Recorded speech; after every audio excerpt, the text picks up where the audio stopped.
Have you ever imagined discovering years later that the person you entrusted your life to, your family, has a secret that could destroy everything? A lie so big that it changes the story of your entire life. In today's video, I'm going to tell you a story of betrayal, forgiveness, and overcoming. Something so incredible that it seems like a lie, but it's pure reality. You won't be able to stop watching. But before we get started, leave a like, comment where you're listening to our story from, and subscribe to the channel so you don't miss stories like this. Now get ready, because what comes next will surprise you. Sometimes we sit in a corner and start to think about how fate plays with our lives. Today, with 74 years behind me, I look back and see that God actually writes straight with crooked lines. But let me tell you from the beginning so you understand everything. It was 1968. I was 17 years old and working as a salesman in Mr. Rogerio's shop. There I met Tadeu Martins. He stopped to fill up the tank of the truck, one of those red Mercedes models that everyone considered the best at the time. Went on sale for buy Hollywood cigarettes and Coke, which was a fancy thing at the time, you know. Tadeu was a handsome man. My God. Tall, strong, with that big mustache, a haircut, and a smile that would knock anyone down. He spoke softly, had a way polite, different from the boys here. He passes through town, vowing to stray from the main road just to see me. Later, I found out it was true. He deliberately bypassed the path or going on sale. My father, a countryman, didn't like that very much. A truck driver doesn't know where Dolores, he said. My mother made a bad face too. This man is well older than you, my daughter. But when a girl's heart beats fast, that doesn't happen. He doesn't hear anyone's warning. Tadeu was 28, and I thought he was the most interesting man in the world. The connection was quick, just a few months. He would show up unexpectedly. He would bring me some gifts. Once he arrived with Avon perfume. Just imagine. Us. I would walk around the square, eat ice cream on Sundays after Mass, and he would tell me stories about his travels. I would stay enchanted, dreaming of this different life. We were married in March '69, in a ceremony just in the main church. I was wearing a wedding dress that my godmother helped me sew, all arranged in dark blue suit. We started our life in a small but well-furnished house. There was a living room, 2 bedrooms, a kitchen, and a backyard where I grew vegetables. I was proud of this little house. It was difficult in the early days because I was on the road for 15-20 days straight. There were no cell phones like there are today, right? Back then, we agreed that he would call on Wednesday around noon on the phone at Mr. Hugo's bar, there on the corner. I waited, nervous. When the bell rang, Mr. Hugo would open the door and shout, "Doña Dolores, call me." In the first year of marriage, in the 70s, our Raul was born. It was a difficult birth, you know. But when they put a baby in my arms, plump, with black hair, just like his father, I forgot all the pain. Tadeu was very proud and started loading the nearest loads, so he could see his son more often. After I was born, he said it was time to introduce the boy to his grandparents. On Saturday morning, he parked the truck red in front of the house. "Come on, Dolores. Today we're going north of Paraná," he said. He announced with a smile. The journey was long but exciting. Raul was nursing and sleeping, and I was amazed by the scenery. Out the window, feeling like I was on an adventure. The truck cab was fine, comfortable, and spacious. After many hours, we arrived in the small town of my in-laws. What a beautiful place. Cobblestone streets, houses painted in bright colors. We stopped in front of a blue house with a white picket fence, and I couldn't believe it when I saw Tadeu's parents run outside. "My son!" cried Mrs. Clarice, his mother, with tears in his eyes. His father, Helio, tried to keep his tough demeanor, but he was also excited. It was a party, you know. Mrs. Clarice wouldn't let her grandson in. She called of the little corner of paradise. Mr. Helio, from afar, with pride in his eyes. In an instant, the house was full. Tadeu's brothers, João, Mariquinha, and Paulo, arrived with their families. The children were playing in the yard, we all talking on the balcony. Oh, and that smell of fresh coffee and carrot cake. I wonder. Doña Clarice had prepared a banquet. Free-range chickens, feijão tropeiro, tutu à mineira, oven-roasted pork, and some sweets I didn't even know about. I shouldn't eat so much or I'll get colic in my baby. But it was hard to keep him comfortable, you know? At night, sitting on the porch, Mr. Helio told some stories about Tadeu's childhood, and we had a good laugh. I was very happy there. With these people I heard about it, but I didn't know it. Time passes and Ana Paula is born in '73. Girl beautiful, but a real crybaby. Tadeu was on his way when she was born. He only met her 5 years later days. I brought an imported doll as a gift, one of those you only see in stores of the capital.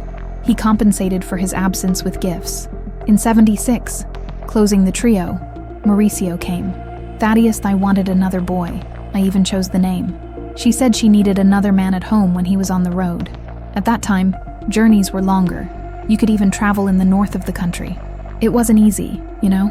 Taking care of 3 children almost all the time by herself. It wasn't for everyone. But God gave me the gift of sewing.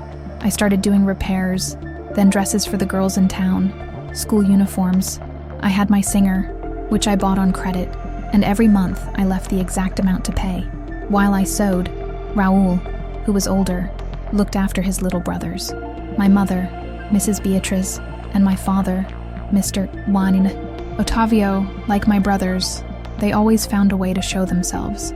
Even though they lived a little far away, they came often. My mother brought sweets, homemade for her grandchildren, and I saw her coming from afar, holding branches and teas that collected along the way.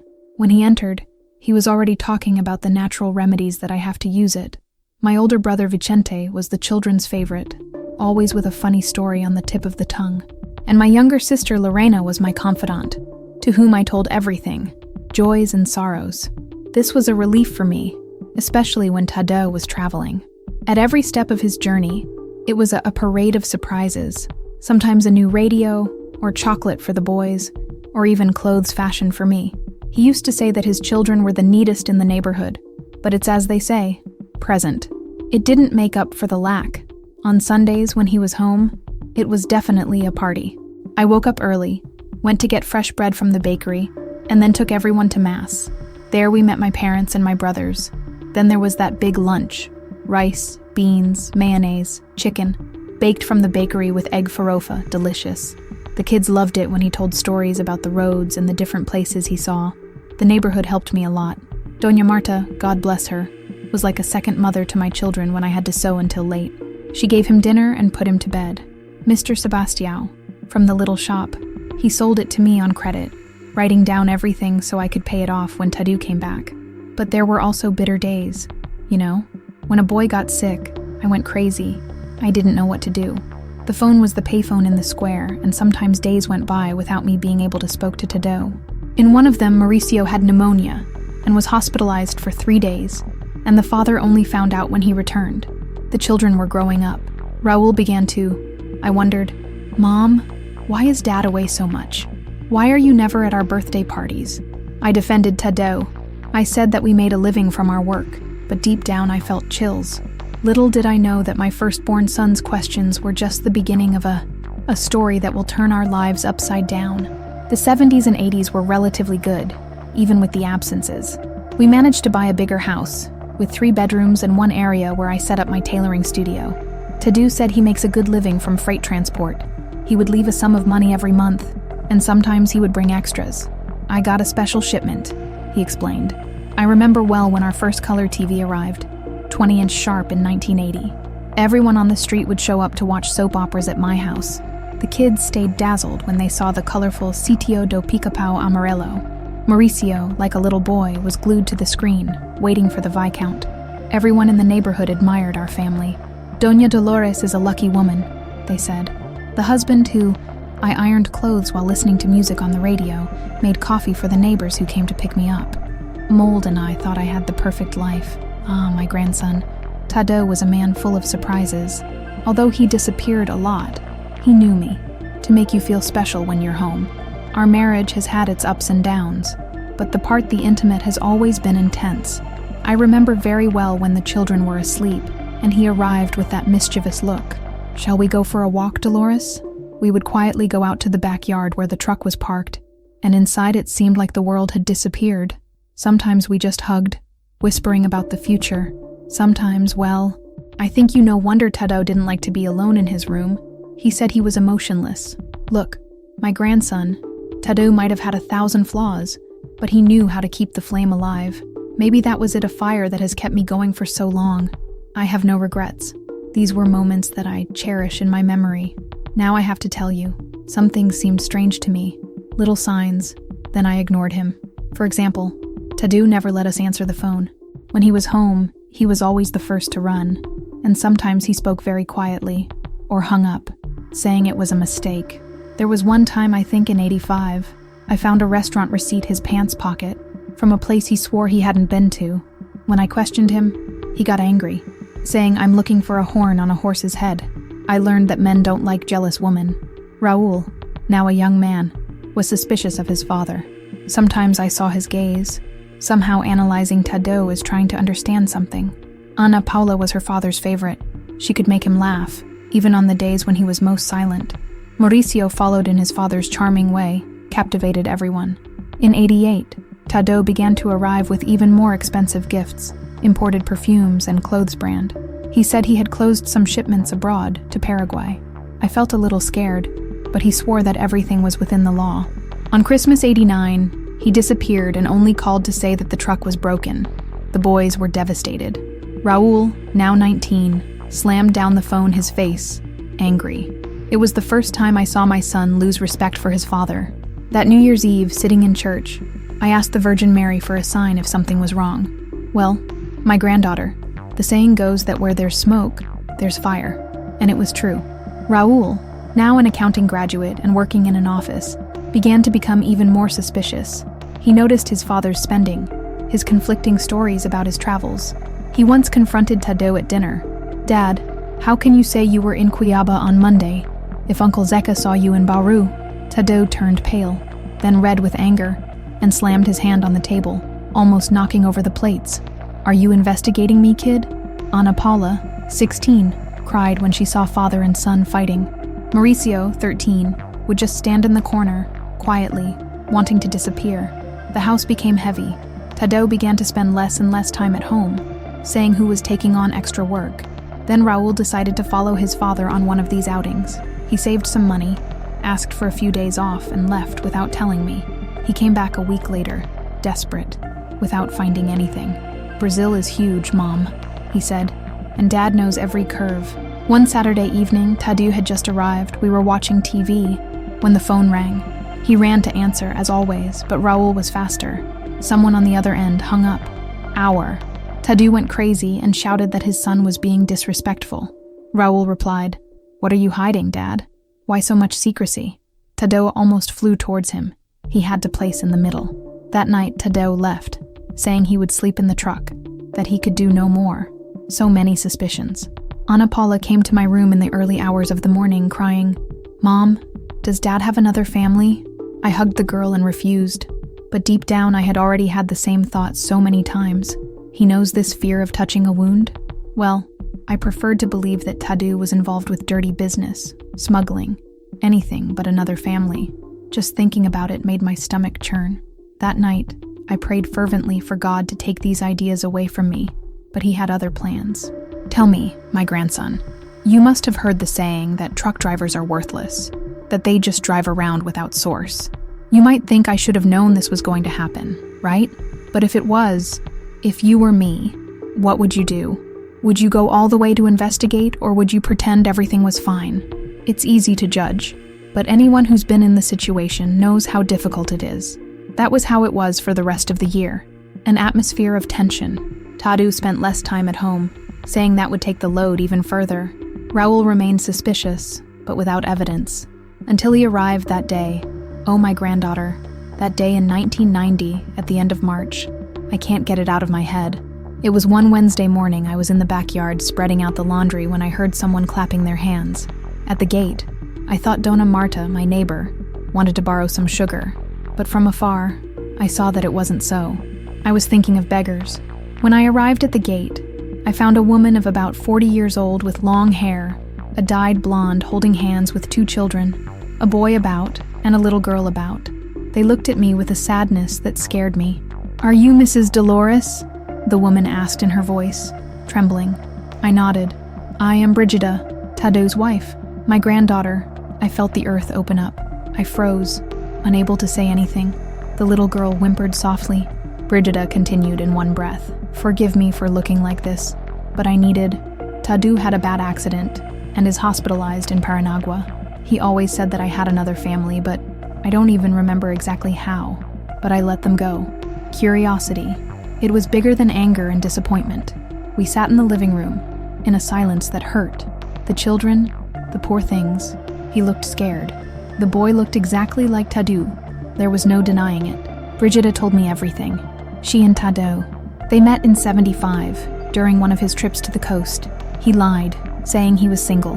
Went back and forth a few times until she got pregnant, then disappeared and only came back occasionally, just like I did here. There was even a little house for them there. He always promised that one day he would tell me the truth. Brigida burst into tears, saying that she only found out about me when she took his documents to the hospital to resolve pending issues. My granddaughter, Ana Paula and Mauricio, were at school at the time, so they didn't see the scene. But when they arrived, it was pure despair. 20 years of marriage, a whole life built on it lies. And the worst, there were 2 innocent children, Tadeu's children. I even thought that there might be another family besides this one, but I couldn't think anymore. Bridget and the kids were there, watching me, and I just said, "Look, I need some time. I have to leave now." Brigida was stunned, but she understood. She gave me a piece of paper with the hospital's phone number. I watched them leave, and the children looked back, confused. I closed the gate and went back. Room, feeling lost. I gathered my courage and called the hospital. The girl at the reception confirmed incident. Tadeu was in serious condition, was the only thing they told me. I spent the whole day walking from one corner to another, not knowing whether to feel hatred, fear, pity, or all of the above. At night, we decided to go to the hospital the next day. I barely slept. The next day, very early in the morning, we went to Paranagua, not knowing what to do or what to say. We arrived and my heart almost jumped out of my mouth. In the waiting room was Brigida with 2 children.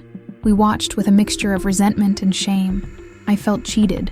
She was the mistress, knew about my existence while I didn't know about hers. The doctor called us to talk, explained that Tadeu was in a coma, very serious, full of fractures to his leg, ribs, and serious head injury. Raul, in that direct manner, wanted to know, "Doctor, if he wakes up, will he be okay?" The doctor shook his head. The head, "If I wake up, there may be consequences. It's impossible to say." I went to Tadeu and almost fainted. His face was unrecognizable, swollen, full of tubes. The doctor said that in addition to the coma, he had also had a series of internal hemorrhages. I felt angry, a lot of anger, but also regret. I wanted to shake him, to demand explanations, but he was more dead than alive. Raul held my hand as I cried and prayed, asking God for a chance for him to wake up and explain everything to me. It was strange, but I wanted him to come alive so I could look him in the eye and tell him how much I hated him at that moment. Brigida stayed in the hallway. I didn't want her to come into the room. She has no right, I thought, but her children remained outside, along with Ana Paula and Mauricio. My granddaughter, life takes unimaginable turns. I thought betrayal was the worst, but it was just beginning. I was at Tadeu's bedside. Raul had gone to get coffee when 2 men entered suit. I thought they were social workers, but one of them, showing a badge, said, "Doña Dolores, we are from the federal police." I felt a chill run down my spine. "Federal police? What do you want from me?" "Madam, we are sorry, but your husband, Tadeu Martins, has been a fugitive from justice for 4 months. My granddaughter, the world has fallen apart again." "Tadeu? A fugitive? Like this?" They said this Tadeu wasn't just a truck driver.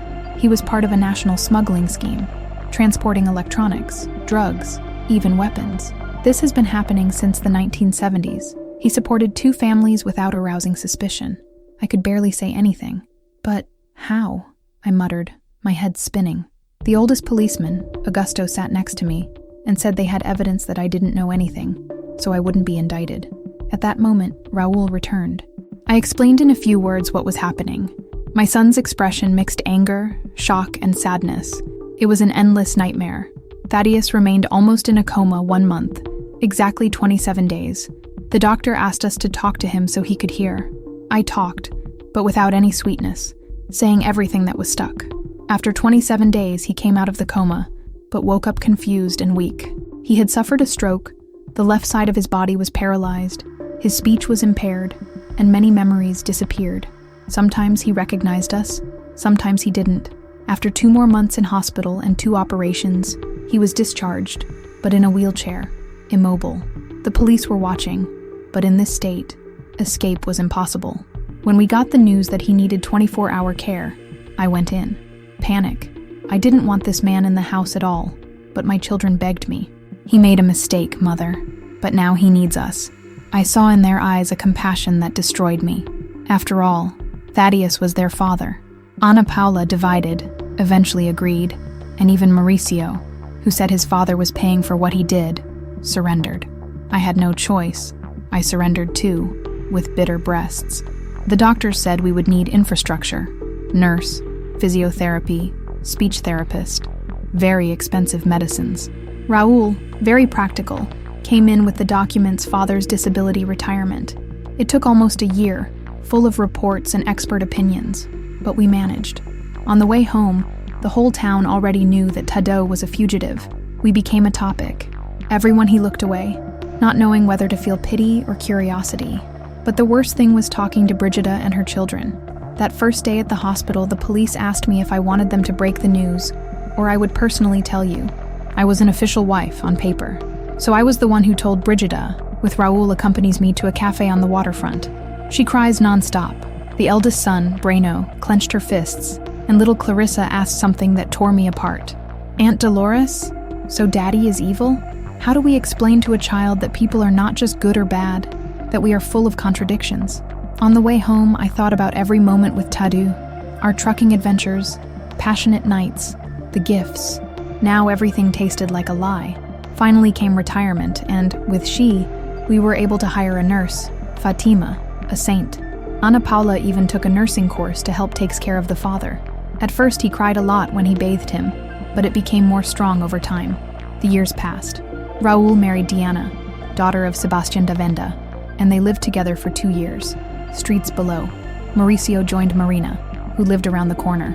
Ana Paula later married Miguel, teacher he met here. Although married, the three of them came almost every day.